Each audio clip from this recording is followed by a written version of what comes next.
Hash the truth about passive income from rental properties. Most people think rental properties are passive income. They're wrong. And if you believe that lie, you're about to waste tens of thousands of dollars. I'm going to show you exactly what rental property income really costs, what it actually returns, and whether it makes sense for your financial situation right now. Let's break this down. Part 1. The hidden costs nobody talks about. Here's what everyone sees. A $200,000 rental property. Rents for $1,500 a month. Math says you're making $18,000 a year. Easy money, right? Wrong. Let me show you what actually happens. First, there's the mortgage. If you put down 20% on that $200,000 property, you're financing $160,000. At today's rates, around 7%, you're paying roughly $1,100 monthly. That leaves you $400. But we're not done. Property taxes. In most U.S. states, you're looking at $800 to $2,000 per year. Let's say $1,200. That's $100 a month. Now you're at $300. Insurance. Landlord insurance runs between $800 and $1,500 yearly. That's roughly $100 monthly. You're down to $200. Maintenance and repairs. The National Association of Realtors suggests budgeting 1% of your property value annually for maintenance. On a $200,000 property, that's $2,000 per year. $200 a month. You're now at zero. And we haven't even talked about vacancy rates. Statistically, your property will sit empty between tenants. Most markets see 5 to 10% vacancy. That's another $75 to $150 monthly that you won't collect. You're now negative. This is before property management fees if you hire someone, before capital gains taxes when you sell, before unexpected structural issues, before the tenant who stops paying rent and takes 4 months to evict. The truth? Most rental properties return 2 to 4% annually after all costs. Compare that to the S&P 500. Over the last 50 years, average annual returns are 10%. No tenants. No toilets to fix at midnight. No eviction lawyers. Part 2. The math nobody's showing you. Let's be real about the numbers.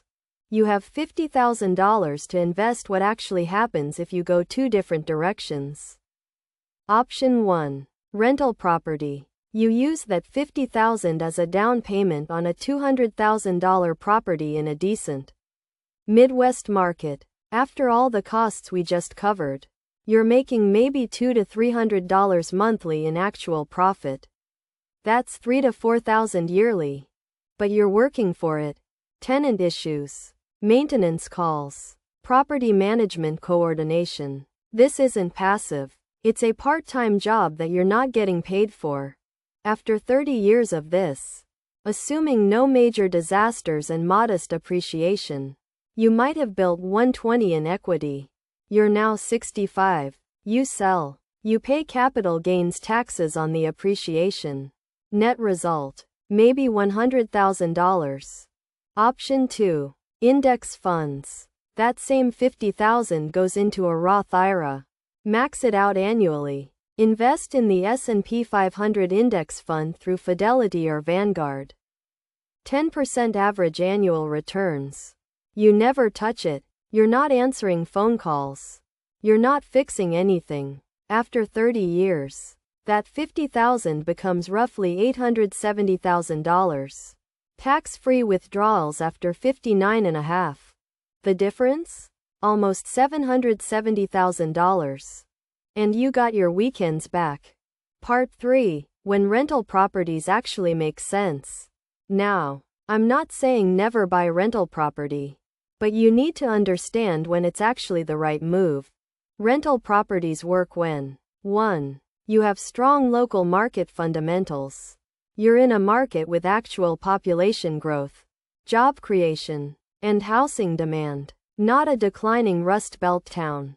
Not a speculative market. Check your local economic reports. 2. You're getting below market value. You found a deal. A 2-bedroom that rents for $1,800 a month but you bought for $145,000. Because you negotiated well or found a distressed sale. Now the numbers work. 3. You have capital reserves. You have 6 months of expenses saved separately. You're not leveraging retirement funds. You're not going into debt for this. 4. You can actually manage it or afford to pay someone else. The math only works if management costs are built in from day one. If none of these apply to you right now, max out your 401k. Open a Roth IRA. Buy VU or VTI in a taxable fidelity account. Let compound interest do the heavy lifting. The real talk. Passive income sounds amazing. The reality is more boring but infinitely more profitable. Index funds. Time. And patience. That's the unglamorous truth. If you're ready to build real wealth instead of chasing the rental property dream, hit that subscribe button right now. We drop wealth building content every single week that actually works.